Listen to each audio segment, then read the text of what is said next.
Magandang buhay mga katiyats. Ang ating episode ngayon ay tungkol sa origin of the Land of Ophir at bakit nagiging Land of Ophir ang Pilipinas kahit na hindi tayo maniniwala. Sa bidyong ito ay maniniwala na kayo na the Land of Ophir is really the Philippines. Okay, umpisa tayo sa 195 million years ago. Yung wala pang tao sa mundo. At ang tanging mga hayop na nakatira ay ang mga dinosaurs. Okay, so ito yung itsura ng Pangaea. Isang isla lamang, ngunit merong mga land bridges na nagkukonekta sa ibang malaking kontinent. Pero kung makikita natin, isang kontinente lang siya pero nag-start na siya pagkabiyak-biyak. Ngayon, after another million of years, ito na yan. Merong tinatawag na continental drifting. Ang continental drifting ay isang terminolohiya ng geography, which means ang continental drifting, ang sanhi ng pagkabitak-bitak ng isang isla lamang na malaki, ang tinatawag na Pangaea, ay nagiging 7 isla na malaki. At ang 7 isla na ito na naghiwalay, tinatawag na drifting, ay ito na yung 7 continents, with Australia ang pinakamaliit, Africa, Asia, North America, South America. At kung meron akong hindi nabanggit, ay mamaya atin makikita yan sa aking presentation. Dito pinapakita ko lang kung paano humiwalay ang Pilipinas. Tingnan nyo ang Pilipinas. Kanina nakadikit pa yan sa China. Tingnan natin dito ulit ang Pilipinas. Yan ay nakadikit pa yan somewhere in the landmass of Asia, which is ngayon ay China. So dito hindi pa natin makilala ang Pilipinas kasi ito ay 80 million years ago pa. Ngunit nang maghiwalay na itong mga continents na ito, yung mga malalaking isla na yan, yan na yung 7 continents sa ngayon. At merong 7 seas, Atlantic Ocean, North Atlantic Ocean, Indian Ocean, China Ocean, kung ano pang mga ocean. Yan ay dahil sa ito, tinatawag na continental drifting. Okay, nalingat tayo. Balikan natin ang Pilipinas. So ito na siya. Unti-unti nang lumabas dito na portion, itong nilagyan ko ng cursor. Tingnan nyo ito. Itong dito, ito yung China. Andito ng Pilipinas, lumilitaw na siya. Ayan. Ayan na. Ito na yun. Ito. Okay, so yan. Andiyan ang Pilipinas. Ito na yung present sa ngayon. At meron na tayong 7 continents. Bilangin nga natin. Ito. Australia. Asia, Africa, South America, North America, Canada, ano ba bang meron? Antarctica. Basta 7 continents yan. Ngayon ay, ano ba ang kahalagahan ng continental drifting or tinatawag na the broke up of Pangaea, yung pagkabitak-bitak ng Pangaea? Okay, yan ay atin tatalagayin dito sa susunod na clip ng a world map. Okay, sandali lang. Okay mga katiyats, ang ating episode ngayon ay tungkol sa origin of the Land of Ophir. Kasi dito na-connecta itong mga Tajian Gold. Kasama na rin dyan ang Yamashita Treasures kasi ang Yamashita Treasures ay galing sa buong Asia. At kapag treasure sa Asia, yan ay mga gold ng Tajian o ng Talyano noong 9th century AD bago dumating ang Kastila. At saan ba galing ang mga Talyano? Ayon sa history, ang mga Tajian Talyano ay galing sa Indonesia, Malaysia, Java at nakapag-asawa ng mga Indian galing sa India. Kaya mayroon mix of culture at dahil sa mayroong gulo na nangyayari sa Malaysia, Java noong 9th century AD ay lumayas sa Indonesia, Malaysia at naninirahan ang mga Tajian, isang clan yan, isang parang batalyon, isang barangay na lumipat sa kapuluan ng Pilipinas. At ang isa diyan na anak ng Tajian King na si Luisong Tajian, Luisong, ay anak niya si Lapu-Lapu at si Raha Sulaiman. Si Raha Sulaiman ay nasa Manila, naging parang gobernador doon, at si Raha Lapu-Lapu naman ang sa Mactan. At ang dalawang yan ay may binabantayan ng mga treasures. Kaya hinahanap ni Magellan si Lapu-Lapu, hinahanap ni Magellan ang Cebu, dahil ang Cebu ay ang Sheba na sinasabi sa Biblia na isa sa mga anak ni Joktan na ninirahan sa lugar ng Sheba. Okay, ngayon, paano nangyari na nagiging offer ang Pilipinas? Ngayon, ito na yon. Kung nakita nyo kanina ang ilustrasyon sa animation, ay nakikita natin na ang Pilipinas ay parte ng mas continent ng Asia. At itong kaharap ng Pilipinas, kaharap ng Palawan, ayan na yung China. Ito, China na ito. Hanggang dito, China. Ito yung kanilang pinaka-isla ng China. At ito dito na portion ang Jerusalem or Israel, at sabi sa Biblia, kapag umaalis si King Solomon ay pumupunta siya ng Far East. Straight yan, Far East. Napakalayong East, ito East yan. Okay, dahil sa continental drifting, ang Pilipinas ay nandito pa yun noon, nakadikit. Kaya sintrong-sintro siya sa Far East. Lumis tayo kundi, dito lang yun, yan.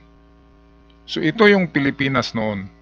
Siya mismo ang target ng Far East na sinasabi ng Biblia, at dahil 4 years ang biyahe ni King Solomon bago makarating sa Land of Affairs. So ibig sabihin, hindi dito, hindi sa Middle East, hindi rin sa China ang Land of Affairs, kundi dahil malayo ito na yung Pilipinas, ang pinaka Far East.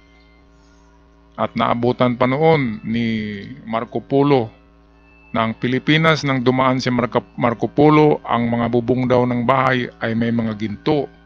Ang mga tao ay nagsusuot ng ginto, mga pulsiras, necklace, malalaking ginto. Ang mga rivers, ang mga creek sa kanyang nadaanan na lugar na Pilipinas ay pinupulot lang daw ang mga ginto. Yan, ayon sa kanyang records ni Marco Polo. At si Marco Polo rin ang nagsabi kina Magellan, kina Columbus, na mayroong land of gold na nasa tapat ng China. So wala nang ibang lugar na nasa tapat ng China kundi ang Pilipinas. Ayan, kaya kung pagdugtong-dugtungin natin, Pilipinas ang land of affairs, dahil sa ngayon Pilipinas pa rin ang napakaraming ginto. At sa katotohanan, dito sa Agusan, ang daming napupulot na estatwa na ginto ng kapanahonan pa ng mga Tajian, or tinatawag na Maharlikan Golds, o sabihin natin kapanahonan pa ni King Solomon. Dahil ang ginto ay hindi naman yan kinakalawang, never tarnish, never diminish. At kung gaano kalaki yan nung ginawa pa ay million of years, ginto pa rin yan at hindi nababawasan. Kaya yan, ang hindi naniniwala na ang Pilipinas ang land of affairs, na Filipino ay hindi tayo Pilipino. Ang Amerikano, naniniwala sila na ang Pilipinas ngayon ang land of affairs. Ang mga biblical scholars sa ibang bansa naniniwala at wala nang ibang pinupoint na land of affairs kundi ang Pilipinas. Okay, dahil hindi naman nakarating sa Pilipinas ang mga nagsulat ng Biblia. Kaya sinabi nila ay nagbiyahe lang si King Solomon 4 years bago makabalik sa Jerusalem or sa Israel.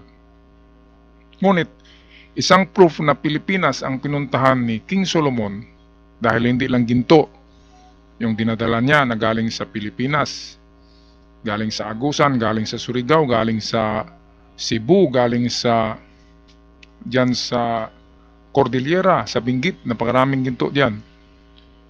Hanggang sa ngayon, napakaraming ginto diyan. Yung mga kanunuan ni FLM, yung Leo Marcos, maraming ginto diyan sa Cordillera. Kaya mayaman, napag-initan tuloy. Okay, so ano pa bang pruweba na galing nga si King Solomon sa Pilipinas? Ito na yung pagdadala niya ng pula na kahoy. Ang pulang kahoy na yan, red sandalwood ang tawag sa Amerika. Ang tawag sa atin yan ay nara. Ang tawag niyan sa Biblia ay almug or algum. Almug or algum tree. Walang ibang lugar na tumutubo ang mga nara kundi sa Pilipinas lamang. At sa ibang parte, sa dulo ng Borneo, sa may Java, at sa may Sabah, merong red sandalwood yan or nara tree. Pero sa kabuuan dito sa China, walang nara dyan. Dito sa may Middle East, dito sa malapit sa Middle East, ay walang tumutubong nara tree dyan. Kaya hindi dito nagmimina si King Solomon sa may China, hindi rin siya nagmimina sa Middle East dahil walang tumutubong red sandalwood or algum tree sa mga region na ito. Kaya ito ang pinagbasihan ng mga scholars kung saan kumuha si King Solomon ng mga nara tree. Ngayon, hindi natin inaakala na Pilipinas, ako nga ay ngiwi ako diyan. Noong unang narinig ko, sabi ko, ano lang yan, gawa-gawa nyo lang yan. Pero kung titingnan mo ng mabuti, Pilipinas pala. Kahit si Magellan, yung sadya ni Magellan para puntahan ang Pilipinas ay mismo ang tinuturo ni Marco Polo na lugar na nasa tapat sa China, which is the Philippines. At hindi pa Philippines ang pangalan ng Pilipinas noon. Tinatawag pa yan na Mayi. Mayi sa Chinese. At Maharlika sa mga Tajian. So, as a Filipino, we must be proud na ngayon ay nabago ang history. At land of affair is the Philippines. Kaya inaangkin ng China ang parting Spratlys, kasi yan ay submerged island, at baka noong kapanahonan ng Haring Solomon, baka yung Spratlys, yung mga Baho de Masinloc, Ayungin Shoal, baka isang malaking isla yan na diyan nagmimina sina King Solomon. At dahil sa tinago ng Diyos yan, baka sadyang pinalubog ng Diyos ang mga isla na yan para hindi na magkikita pa ang mina ni King Solomon. Yan ay akin lamang na opinion. Okay, so hanggang dito lang mga katiats. Yan lang ang aking pag-unawa at pag-share sa inyo kung paano nagiging offer ang Pilipinas. Ang layo-layo niyan sa Israel, sa Middle East, at ang layo-layo niyan sa lugar mismo ni King Solomon. Pero dahil dito, itong ating world map ay makikita natin na talagang konektado pala. Dahil sa continental drifting theory o itong tinatawag na Pangea na pinapakita natin kanina, ang animation ng Pangea, kung saan nagkabitak-bitak ang isang napakalaking landmass na tinatawag na Pangea 70 million years ago. Kapanahonan ng dinosaurs ay naglakad-lakad ang dinosaurs sa buong Pangea. Kaya hindi mangyaring walang dinosaur ang Pilipinas, meron din. Ang problema lang, ang malaking landmass ay nasa Asia, Europe at Africa at North America. Kaya ang mga buto ng dinosaurs ay nandyan sa mga malalaking landmass. At dahil sa continental drifting na yan, ay nabago ang history ng the land of Ophir. At maswerte tayo, Pilipinas ang nilagyan. Kaya nga lang ay baka hindi na magustuhan ng Diyos ang Pilipinas na magiging land of affair, kaya pinalubog niya yung ibang parte ng Pilipinas, which is yan yung mababaw na parte diyan sa Spratlys, Ayungin Shoal, Scarborough Shoal, Baho di Masinloc, Pag-asa Island, na binabarina na ngayon, dinidredge ng Vietnam at China. At mayroong artificial island ng China dahil meron silang ginagawa diyan na sikreto. At baka nagmimina. Baka nandyan sa lugar na yan, sa rehiyon na yan, ang tinatawag na The Lost Mine of King Solomon. Okay, ito'y wishful thinking ko lamang, pero mayroong basihan. At hanggang sa muli, mga ka-TH, be proud to be a Filipino. Ako'y magpaalam na God bless us all.